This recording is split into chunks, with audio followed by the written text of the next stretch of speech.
Hello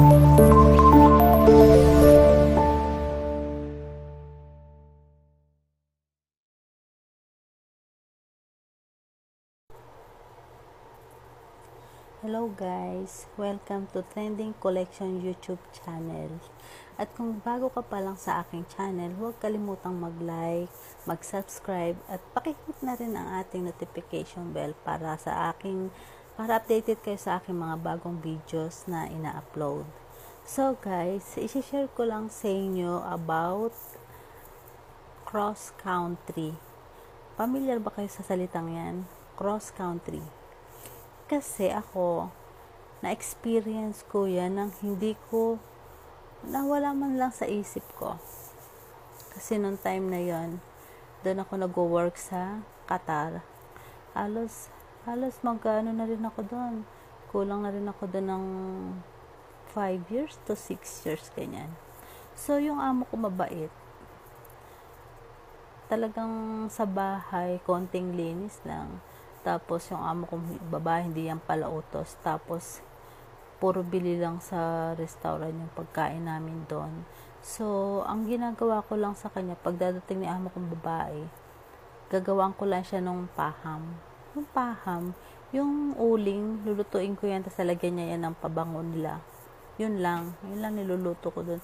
Kasi hindi naman sila nagluluto. Puro bili sa McDonald's, KFC, tapos yung restaurant ng Arabic doon.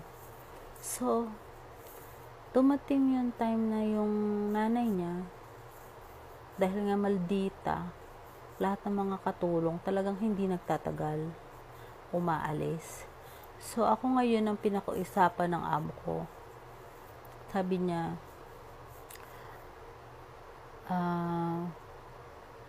sa akin, Maria, kasi yung nanay ko, walang katulong ngayon.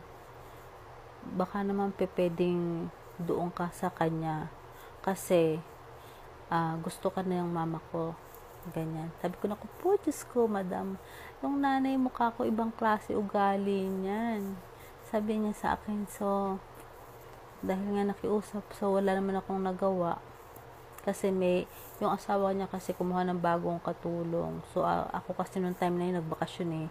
So pagbalik ko, yun ang binigay sa aking option na kung pwede doon nandan daw ako sa nanay niya yun na daw maging amo ko. So yung nanay naman niya, mabait naman yun, maldita nga lang.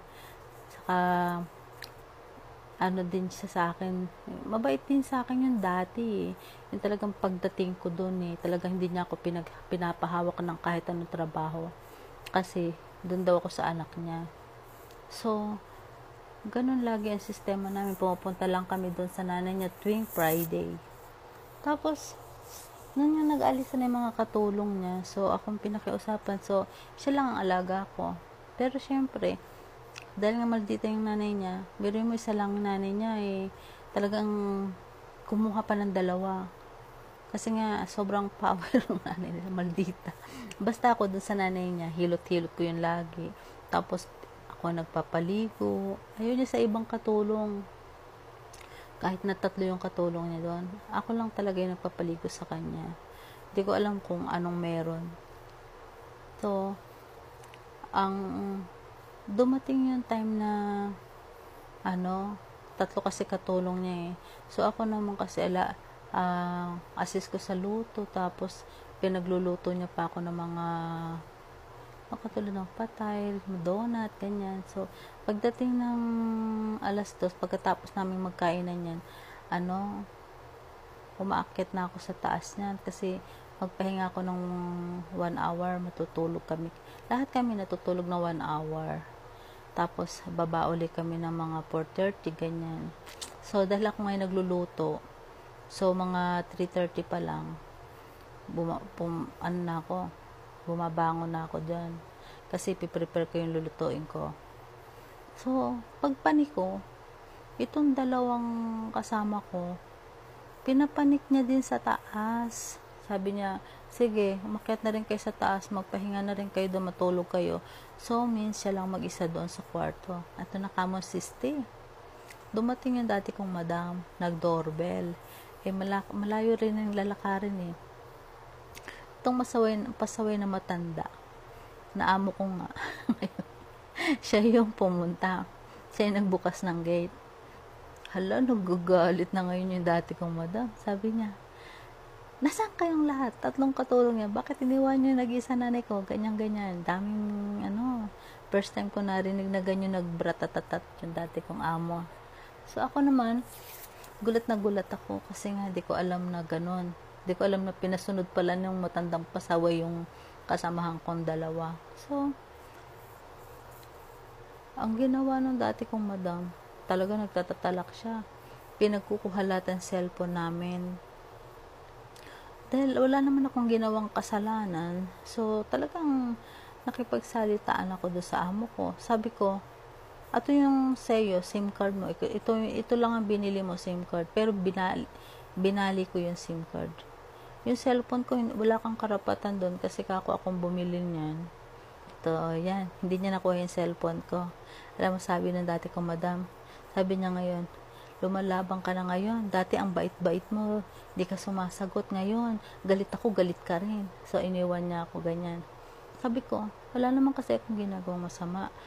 Umakit na ako sa taas kasi tapos na yung trabaho ko. Magpapahinga ako kasi magluluto pa ako ng merienda. Kasi yun ang schedule ko naman.